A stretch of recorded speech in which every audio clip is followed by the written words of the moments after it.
काल झालेला आहे. तुमच्याकडे पर्यटन विभागाची जबाबदारी आलेली आहे का? हे बघा, शेवटी खाते वाटपाचा हा अधिकार माननीय मुख्यमंत्री आणि दोन्ही उपमुख्यमंत्र्यांचा आहे. आणि आमच्या पक्षाचं म्हणाल शिवसेनेचं, तर आम्ही निवडणूक झाल्या जी पहिली बैठक आमदारांची झाली होती, त्या पहिल्या बैठकीमध्ये शिवसेनेच्या सर्व आमदारांनी एक ठराव करून मंत्री कुणाला करावं आणि कुणाला कुठला विभाग द्यावा याचे पूर्ण अधिकार आमच्या पक्षाचे प्रमुख आदरणीय उपमुख्यमंत्री एकनाथजी शिंदे साहेबांनी दिले होते. त्यानुसार साहेबांनी मंत्रिमंडळ निश्चित केलं, शिवसेनेच्या कोट्यातलं काल खातेवाटप निश्चित केलं. आणि आता जे विभाग आमच्या प्रत्येकाकडे दिलेले आहेत त्या विभागाचं आता काल अधिवेशन संपलं आणि 2 दिवसात आम्ही मंत्रालयामध्ये जाऊ, आमच्या विभागाचा पदभार स्वीकारू. विभागाची आता मला म्हणाल तर माझ्याकडं पूर्वी मी उत्पादन शुल्क विभागाचा राज्यमंत्री होतो, नंतर कॅबिनेट मंत्री होतो, परंतु आता हे तिन्ही विभाग माझ्याकडे नवीन आलेले आहेत. पर्यटन आहे, खनिकर्म आहे आणि माजी सैनिक कल्याण आहे. त्यामुळे तिन्ही विभागांच्या वरिष्ठ अधिकाऱ्यांच्या बरोबर बैठक घेऊन विभाग समजावून घेऊन विभागातल्या तरतुदी काय आहेत आणि कशा पद्धतीनं त्याला गती देता येईल, चालना देता येईल याचा एक आढावा पुढच्या आठवड्यामध्ये आम्ही घेऊ. आणि माननीय मुख्यमंत्री फडणवीस साहेब, आमचे नेते आदरणीय उपमुख्यमंत्री शिंदे साहेब, माननीय अजितदादा, या तिघांनाही अभिप्रेत असणारं काम आमच्या विभागात आम्ही करू. राज्य उत्पादन शुल्क सारखं हेवी वेट सांभाळलेलं आहे, त्यानंतर आता पर्यटनची जबाबदारी आलेली आहे. हे बघा, खातं कुठलंही मोठं आणि लहान असं नसतं.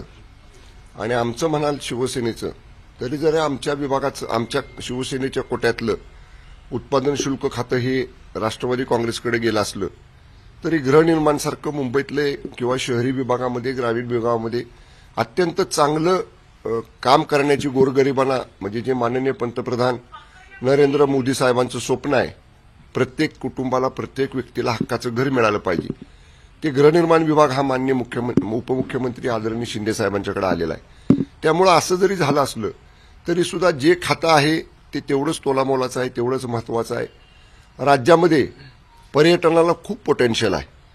आपण आता कोल्हापूरमध्ये आहोत, आपला कोल्हापूरचा विभाग बघाल, खाली कोकणातला विभाग बघाल, आमच्या सातारा जिल्ह्यातला महाबळेश्वर असेल, कास पठार असेल, कोयनानगर असेल, तापोळा असेल, ह्या सगळ्या परिसराचा अत्यंत. आणि शेवटी कसं आहे, आता टुरिझमकडे लोक वळायला लागलेली आहेत आणि टुरिझमच्या माध्यमातून एक वेगळी इकॉनॉमी, वेगळी अर्थव्यवस्था, त्याला गती देण्याचं काम निश्चितपणे आपल्याला करायचं आहे. मला काल पर्यटन विभागाचा पदभार दिल्यानंतर काल मी माननीय उपमुख्यमंत्री एकनाथजी शिंदे साहेबांच्या बरोबरच नागपूरवरनं आम्ही मुंबईला आलो. साहेबांनी येताना विमानामध्ये मला सांगितलं की चांगलं काम करायचं आहे आणि मुख्यमंत्री माननीय फडणवीस साहेबांनी सांगितलं की पुरेसा निधी तुमच्या विभागाला दिला जाईल, त्यामुळे चांगलं काम करून दाखवू आम्ही. तर साताऱ्यात 8 आमदार आहेत, मात्र त्यामध्ये 4 मंत्री त्या ठिकाणी लागलेले आहेत. सगळ्यात जास्त वजन जे कारण आपण सिनियर आहात सगळ्या मंत्र्यांमध्ये. बघा, आम्ही निवडून आल्या जसे अधिकार माननीय शिंदे साहेबांनी दिले होते, मंत्री करायचे, खाते वाटायचे, तेच आमची वन लाईन आमचं ठराव आहे, एक लाईनीचा ठराव आहे आमच्या शिवसेनेचा. आमच्या सगळ्यांच्या बाबतीतले निर्णय घेण्याचे अधिकार माननीय पक्षाचे प्रमुख आदरणीय एकनाथजी शिंदे साहेबांना आहेत. त्यामुळे आता बघा, थोडंसं खातेवाटप झालं, विस्तार झाला, कालच अधिवेशन संपले हिवाळी. आता माननीय फडणवीस साहेब, माननीय शिंदे साहेब, माननीय दादा कालाचे 2 दिवसामध्ये मुंबईमध्ये बसतील एकत्र आणि पालकमंत्र्यांचं सुद्धा वाटप होईल. मी एक सांगतो, एवढं मोठं मॅन्डेट, 200 जवळपास 37 आमदारांचं बहुमत, इतकं प्रचंड मॅन्डेट महायुतीला, महाराष्ट्रातल्या जनतेने दिलेला आहे. त्यामुळे आता आमच्या 3 पक्षांमध्ये मंत्रिपदावरनं नव्हती रस्सीखेच, खातेवाटपावरनं नव्हती आणि पालकमंत्री पदावर सुद्धा नाही. हे बघा, प्रत्येकाला आग्रह असतो, प्रत्येकाची इच्छा असते. ज्याला त्याला वाटतं की आपल्या पसंतीचं खातं मिळावं, ज्याला त्याला वाटतं आपल्या पसंतीचा जिल्हा पालकमंत्री म्हणून मिळावा. पण शेवटी पक्षाचा हा आदेश, आणि आमचं शिवसेनेचं म्हणाल तर आम्ही एक शिस्तबद्ध पक्ष आहोत. आम्हाला शिवसेना प्रमुख स्वर्गीय बाळासाहेब ठाकरे साहेबांनी, धर्मवीर आनंदीगे साहेबांनी एक पक्षाची शिस्त घालून दिलेली आहे आणि तीच शिस्त आम्ही पक्षाचे प्रमुख आदरणीय शिंदे साहेबांच्या नेतृत्वाखाली आम्ही घेऊन पुढे चाललेलो आहे. त्यामुळे शिवसेनेचे सगळे मंत्री त्यांना जे विभाग देतील त्याच्यामध्ये आम्ही चांगलं काम करून दाखवू. कुठल्या जिल्ह्याचं पालकमंत्रीपद देतील त्या जिल्ह्यामध्ये चांगलं काम करून दाखवू. त्यामुळं हातात हात घालून आम्ही सगळेजण चांगलं काम करू. ठाण्याचं पालकमंत्रीपद तुम्ही सांभाळलेलं आहे. या पालकमंत्रीपदासाठी सुद्धा रस्सीखेच पाहायला मिळेल. तुमच्या पक्षातील काही तुमचे सहकारी आहेत ते त्याच्यावर दावा करत आहेत. गणेश नाईकचा सुद्धा त्यांच्यावर दावा असणार आहे ठाण्याच्या पालकमंत्रीपदावर. तुम्ही ठाण्याचे पालकमंत्री म्हणून काम केलंय, परत एकदा ठाण्याच्या पालकमंत्री होण्याची इच्छा आहे का किंवा काय कसं बघता? दावा पालकमंत्री पदाची अधिकृत यादी जाहीर होईपर्यंत दावा कुणीही करू शकतं. त्यामुळं असं काय नाही की कुणी दावा करू नये. पण शेवटी मी मगाशी म्हटलं तसं अंतिम निर्णय हे तिघजण घेणार आहेत, माननीय शिंदेसाहेब, माननीय फडणवीस साहेब आणि माननीय दादा. त्यामुळं जोपर्यंत आता बघा खातेवाटपामध्ये सुद्धा आपण तुम्ही सगळेजण बघत होता. 2-3 दिवस नागपूरमध्ये सुद्धा 4 दिवस बातम्या चालल्या होत्या, ह्याला हे खातं मिळणार त्याला ते खातं मिळणार. पण आता खातेवाटप जाहीर झालं. समतोल राखायचा प्रयत्न तिन्ही महायुतीतल्या पक्षांमध्ये झालेला आहे. तसंच पालकमंत्री पदाचं सुद्धा वाटप करताना हे तिन्ही नेते महायुतीतला बरोबर समतोल सगळा राखतील. थोडा धीर धरा, कदाचित 2 दिवसामध्ये आपल्याला ते खातेवाटप तुमचं पालकमंत्री पदाची सुद्धा यादी कळेल. ओके. कोल्हापूर सारख्या जिल्ह्यामध्ये पर्यटनाची मोठी संधी आहे. या जिल्ह्याकडे देखील अनेकांच्या अपेक्षा आता तुमच्याकडून असणार आहेत. आज कोल्हापुरात एक म्हणून तुम्हाला कोल्हापूरचं आणि देसाई परिवाराचं एक वेगळं नातं आहे. माझे आजोबा लोकनेते स्वर्गीय बाळासाहेब देसाई साहेब जवळपास 25-30 वर्ष राज्याच्या मंत्रिमंडळामध्ये अनेक महत्वाच्या खात्यांचे मंत्री होते आणि ते नेहमी कोल्हापूरचे पालकमंत्री राहिले. कारण त्यांचं शिक्षण कोल्हापूरमध्ये झालं. त्यांना खूप मोठा आदर कोल्हापूरच्या घराण्याबद्दल, कोल्हापूर जिल्ह्याबद्दल होता आणि म्हणून माझंही नातं या जिल्ह्याबरोबर तसंच आहे.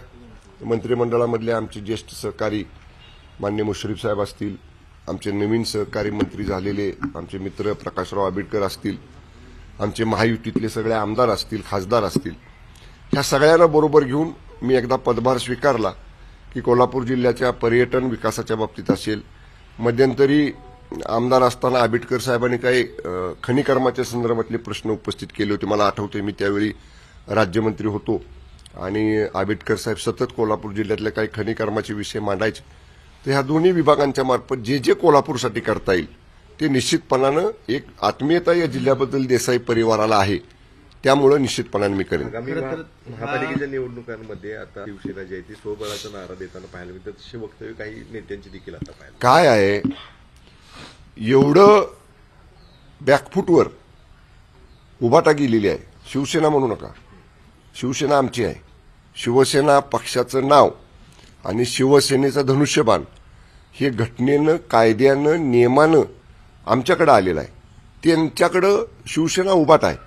त्यामुळं त्यांच्यात महाविकास आघाडीमध्ये आता ही जे प्रचंड अपयश त्यांना मिळालं ह्या कालच्या विधानसभेच्या निवडणुकीत, त्यामुळे एकमेकाच्या माथ्यावर खापर फोडायचं काम त्यांच्यामध्ये चाललंय. आता तुम्ही म्हणताय तसं उभाटाचे काही नेते म्हणतात आम्ही स्वतंत्र लढू, तर लगेच पवार गटाची राष्ट्रवादी म्हणते आमची पण वेगळं लढायची तयारी आहे. तिसऱ्या बाजूला काँग्रेस म्हणते त्यांचं त्यांना काय करायचं ते करू द्या. त्यामुळे आता कसं झालंय, त्यांच्यात एक वाक्यता नाही. मी आपल्याला माहिती करता सांगतो, तुमच्या सगळ्या वाहिन्यांचे प्रतिनिधी नागपूरमध्ये होते. तुम्ही विचारा, सभागृहामध्ये सुद्धा 50चा सुद्धा आकडा नाही त्यांचा आमदारांचा समोरच्या बाजूला, पण तरी सुद्धा त्यांच्यात एक वाक्यता नव्हती. त्या समोरच्या 3 विरोधी पक्षामध्ये एक पक्ष वेगळी भूमिका मांडायचा, दुसरा पक्ष वेगळी भूमिका मांडायचा. त्यामुळे आता महाविकास आघाडीला जे प्रचंड अपयश आलं विधानसभेच्या निवडणुकीला, त्याचं खापर एकमेकाच्या डोक्यावर फोडण्याचं काम चाललंय. त्यांचं त्यांना काय करायचं ते त्यांचं त्यांना लकलाभ होऊ द्या. जशी एक मोठी लँडस्लाईड विक्ट्री महाराष्ट्राच्या विधानसभेत महायुतीला मिळाली, तसंच महायुतीचा भगवा हा मुंबई महापालिकेवर तुम्हाला फडकलेला दिसेल. स्वबळाचा नारा एका बाजूला ठाकरे गटाकडून असं झालं तर त्याचा फायदा भाजपला होईल असं शरद पवार गटाला वाटते. प्रशांत जगताप यांनी तुम्ही बसा ना म्हणून एकत्र. तुम्ही वाहिन्यांच्या वरती बोलण्यापेक्षा तुमची 3 दिशेला तिघांची तोंड आहेत ती एका दिशेला करा, एकत्र बसा आणि तुम्ही ठरवा काय तुम्हाला करायचं ते. आमचं ठरलेलं आहे.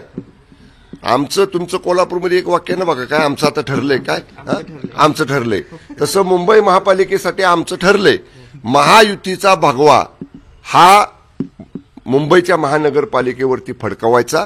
माननीय शिंदेसाहेब, माननीय फडणवीस साहेब आणि माननीय अजितदादा ह्या तिघांच्या नेतृत्वाखालच्या महायुतीचा भगवा मुंबई महापालिकेच्या निवडणुकीवर आपल्याला फडकलेला दिसेल. खातेवाटपाच्या यादीकडे जर आपण पाहिलं, नेते आहेत विखे पाटील असतील किंवा इतर जे आहेत त्यांना तुलनेनं कमी महत्वाची खाती दिल्या, नव्या चेहऱ्यांना चांगली खाती, जयकुमार गोरेंसारख्या नवीन आलेल्यांना ग्रामविकास सारखं खातं दिलं गेलं आहे. कुठेतरी ह्या ज्येष्ठ नेत्यांचे पंख छाटायचे काम झाले असा एक आरोप आता होतोय किंवा तसं वाटतं. ते विरोधक महत्व कमी करायचं. विरोधक आरोप करत राहणार आहेत.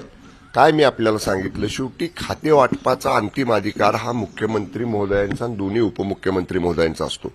आणि एकदा का मंत्रिमंडळाचे प्रमुख म्हणून या तिघांनी एखादा निर्णय घेतला तर मग मला कमी महत्वाचं खातं आहे त्याला मी मगाशी म्हटलं तर सर्व खाती सारखी आहेत. आणि शेवटी मंत्रिमंडळाची ही कलेक्टिव्ह रिस्पॉन्सिबिलिटी आहे, संयुक्त जबाबदारी आहे.